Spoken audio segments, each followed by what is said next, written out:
రాష్ట్రంలో ఉన్న మన జేఎల్ఎం గ్రేడ్ 2 సోదరులందరికీ కూడా నమస్కారం సోదరులారా.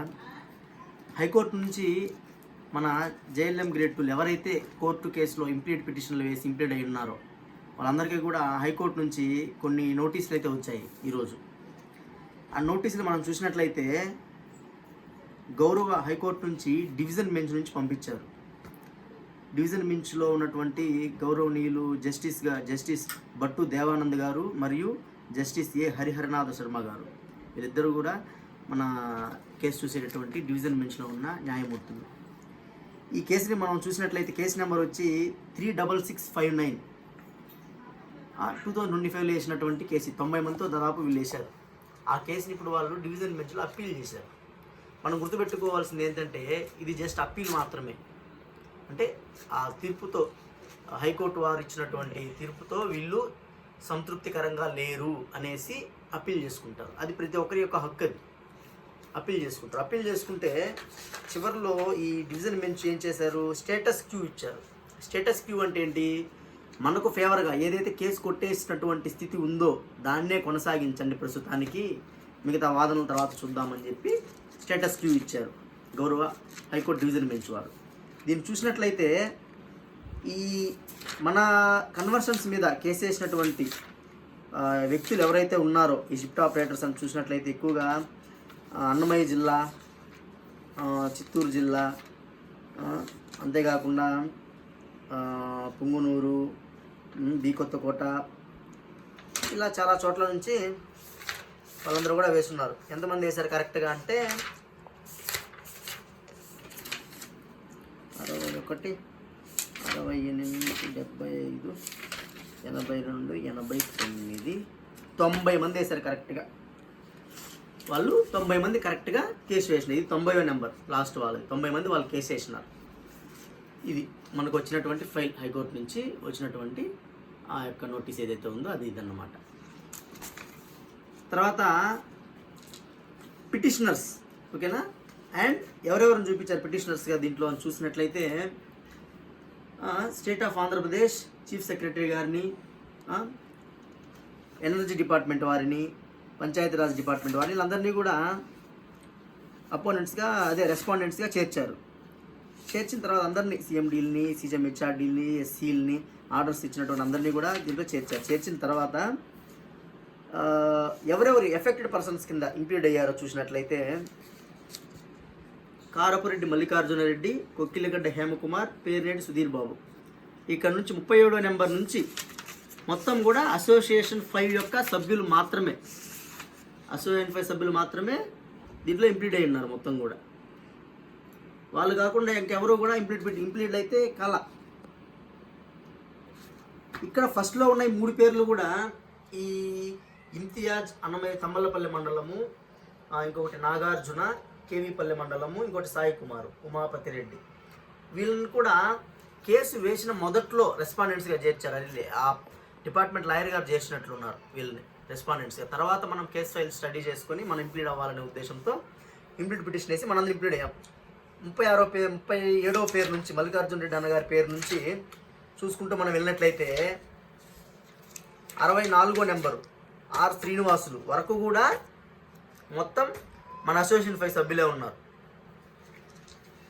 అక్కుపల్లి పవన్ కుమార్ నుంచి, కోటేశ్వరరావు నుంచి, వీళ్ళందరూ కూడా కృష్ణా జిల్లా హేమకుమార్ గారి తరఫున వచ్చారు. వీళ్ళందరూ మదనపల్లి వాళ్ళు, మన యూనియన్ వాళ్ళు నిమ్మనపల్లి, వీళ్ళందరూ కూడా రెస్పాండెంట్స్, ఎఫెక్టెడ్ పర్సన్స్ కింద ఈ కోర్టు కేసులో కొంచెం ఎక్కువ తక్కువనే మేము ఎఫెక్ట్ అవుతామని చెప్పి ఇంప్లీడ్ అయ్యారు. ఇందులో అసోసియేషన్ 5 సభ్యులు తప్ప వేరే ఏ సభ్యులు కూడా పేర్లు లేవు ఇందులో. అదే నాకు చాలా షాకింగ్గా ఉంది. చాలామంది ఇంప్లీడ్ అయ్యామని చెప్పుకుంటున్నారు కదా, వాళ్ళ పేర్లు ఏమో దీంట్లో లేవు, ఎవరేవి కూడా. ఎందుకు లేవని నాకు అర్థం కావడం లేదు. అదొకటి. తర్వాత ఎవరు లాయర్ గారు ఎవరు అనే దాని మీద ఇస్తారు. కౌన్సిల్ ఫర్ ద అప్పీలాంట్ శ్రీ పీతారామన్ గారు సార్ గారు లాయర్ అన్నమాట వాళ్ళ తరపున. సో మన తరపున కూడా డిపార్ట్మెంట్ లాయర్ ప్లస్ మనం కూడా లాయర్ని కొనసాగించాలనే ఉద్దేశంలో ఉన్నాము. ఎందుకంటే మొన్న విద్యుత్ సౌదాలు వేరే చిన్న వర్క్ మీద వెళ్ళినప్పుడు నేను మల్లికార్జున గారు అక్కడ ఉన్నటువంటి పెద్దలు కూడా సలహా ఇదే ఇచ్చారు, మీరు కూడా మీ లాయర్ని పెట్టినట్లయితే ఎఫెక్టెడ్ పర్సన్స్ యొక్క వర్షన్ కోర్టు ఎక్కువసేపు వింటుంది అనే ఒక ఉద్దేశంతో పెట్టమని చెప్పారు. దీంట్లో క్లియర్గా రాశారు ఈ ఆర్డర్స్ అన్ని మెన్షన్ చేసి, the court while directing issue of notice to the respondents అని చెప్పి ఇచ్చారు. ఓకేనా, అంటే జస్ట్ మనకి ఇన్ఫర్మేషన్ ఇస్తున్నారు వీళ్ళు దీని మీద, ఈ ప్రొసీడింగ్స్ మీద అనేసి. ట్రూ కాపీ ఎవరెవరికి పంపించారు మళ్ళీ ఇచ్చారు ఇక్కడ, ట్రూ కాపీ ఎవరెవరికి పంపించారు అనేది. Chief secretary, special chief secretary, principal secretary, Panchayati Raj department, administration department, ఇలా అందరూ ఇచ్చుకుంటూ వస్తే మళ్ళీ ఇక్కడ చూడండి 37వ పేరు నుంచి కారపరెడ్డి మల్లికార్జున రెడ్డి, కోకిలగడ హేమకుమార్, పేర్నేటి సుధీర్బాబు, బొజ్జా మునిహరి కృష్ణ, దాసరి వెంకట, అందరూ కూడా మన అసోసియేషన్ 5 యొక్క కమిటీ మెంబర్స్. వీళ్ళందరూ కూడా ఎక్కడా కూడా అసోసియేషన్ 5 కాకుండా వేరే జేఎల్ఎం గ్రేటులు ఎవరు కూడా ఈ కేసులో ఇంప్లీడ్ అయినట్టు నాకు ఈ పేపర్స్ చూస్తే అర్థమవుతూ ఉంది. మరి ఎక్కడ మేము ఇంప్లీడ్ అయ్యామని చెప్పుకుంటున్న వాళ్ళు ఎక్కడ ఇంప్లీడ్ అయ్యారు అది వాళ్ళకే తెలియాలి, అది మనకైతే అర్థం కావడం లేదు. ఇక్కడ లాస్ట్లో స్టేటస్ క్యూ ఇచ్చున్నారు. నెక్స్ట్ వాయిదా పోస్ట్ ఆన్ 29 జూన్ 2026 ఇచ్చున్నాడు. సో మనం దీని మీద ఎవరు కూడా ఆందోళన చెందాల్సినటువంటి అవసరం లేదు. ఇది మన వాళ్ళు దాదాపు 40 మంది ఇంప్లీడ్ అయితే అందరికీ కూడా అవి వచ్చాయి. 30 చిల్లర ఇంప్లీడ్ అయి ఉన్నారు. అందరికీ కూడా ఈ కోర్టు నుంచి నోటీసులు వచ్చాయి. వాళ్ళందరికీ కూడా అందరూ ఫోన్లు చేస్తున్నారు ఏంటన్నా నోటీసులు వచ్చినాయని. ఇది ఏంటంటే స్టేటస్ క్యూ ఇచ్చున్నారు. ఇది డివిజన్ బెంచ్కి మీ కేసు అయితే అప్పీల్ కోసం వచ్చినదండి. వ్రిట్ అప్పీల్ అంటారు ఇంక దీన్ని. ఇంతకుముందు వచ్చి వ్రిట్ పిటిషన్ అది. ఓకేనా, ఇది వచ్చి వ్రిట్ అప్పీల్. వ్రిట్ అప్పీల్కి కొత్త నెంబర్ కూడా ఇచ్చున్నారు దీనికి. వ్రిట్ అప్పీల్ నెంబర్ 627/2026 అనేసి ఇచ్చున్నారు. సో ఎక్కడికి వెళ్ళినా కూడా న్యాయం ఎవరి వైపు ఉందో న్యాయస్థానం అనేది ఖచ్చితంగా పరిశీలించి న్యాయం ఎవరి వైపు ఉందో వాళ్ళు ఖచ్చితంగా న్యాయం అనేది చేసి తీరుతుంది. 1-2 రోజులు ఆలస్యం అవ్వచ్చేమో కానీ దీనివల్ల మన కన్వర్షన్స్ అయితేనేమి మిగతా ఏవి కూడా ఎక్కడ కూడా ఎఫెక్ట్ అయితే కావు. ఎందుకంటే స్టేటస్ క్యూ ఇచ్చున్నారు హైకోర్టు వారి, గౌరవ హైకోర్టు వారి స్టేటస్ క్యూ ఇచ్చున్నారు కాబట్టి ఎక్కడ కూడా ఎఫెక్ట్ కావు. కాబట్టి ఎవరు కూడా ఆందోళన చెందాల్సిన అవసరం లేదు. డిపార్ట్మెంట్కి అయితేనేమి ప్రభుత్వానికి అయితేనేమి మన కన్వర్షన్స్ ఆపమని కానీ కన్వర్షన్స్ హోల్డ్లో పెట్టమని కానీ హైకోర్టు నుంచి ఎటువంటి ఉత్తర్వులు ఖచ్చితంగా వెలువడలేదు. మేము ఖచ్చితంగా కనుక్కున్నాం. మళ్ళీ జూన్ 12 లేదా 13 హైకోర్టు రీఓపెన్ అవుతుంది. రీఓపెన్ అయిన తర్వాత మళ్ళీ మనం ఈ కేసుని మనం ఫాలో అప్ చేసుకోవాలి. మన వాదనలు మనం వినిపించుకోవాలి. మన న్యాయమైన వాదనలు ఏవైతే ఉన్నాయో మనం గౌరవ జడ్జి గారుల ముందు మనం వినిపించుకుంటాం. అయ్యా మా పరిస్థితి సార్ అనేసి. కాబట్టి ఎవరో కూడా ఈ నోటీసులు అందుకున్నారని చాలామంది తెలుసుంటుంది.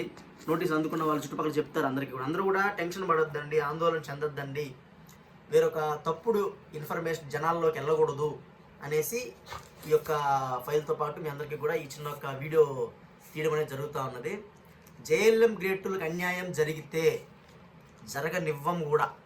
అసోసియేషన్ 5 అనేది ఒకటి ఉంది. ఖచ్చితంగా జేఎల్ఎం గ్రేటులకు ఎవరికి కూడా అన్యాయం జరగనిచ్చే పరిస్థితి అయితే ఉండదు. అవసరమైతే మా ప్రాణాలు కూడా పణంగా పెట్టి జేఎల్ఎం గ్రేటులు అందరికీ కూడా న్యాయం జరిగే విధంగా మేము చిట్ట చివరి జేఎల్ఎం గ్రేడ్ 2 కోసం కూడా మేము కొట్లాడతాము. వదిలిపెట్టే సమస్య లేదు. చీపురుపల్లిలో ఉన్న 59 మంది బాధ్యత కూడా మేము తీసుకున్నాము. వాళ్ళందరికీ కూడా మేము ప్రొవిజన్ డిక్లేర్ చేసి పెట్టిస్తాము. కాబట్టి మన సమస్య అన్నప్పుడు మన కోసం మనం పెట్టుకున్న సంఘమే ముందుకు వస్తుంది. వేరే ఏ సంఘాలు కూడా మన కోసం పెట్టిన సంఘాలు కాదు. అవి ఎవరు కూడా మన కోసం వచ్చి ఫైట్ చేయరు వాళ్ళు. కాబట్టి ఇవన్నీ కూడా ఒకసారి మీరు ఆలోచించుకొని ప్రతి విషయంలో ముందుకు వెళ్ళాల్సిందిగా మీ అందరికీ కూడా కోరుకుంటున్నాను. నమస్కారాలు సోదరులారా.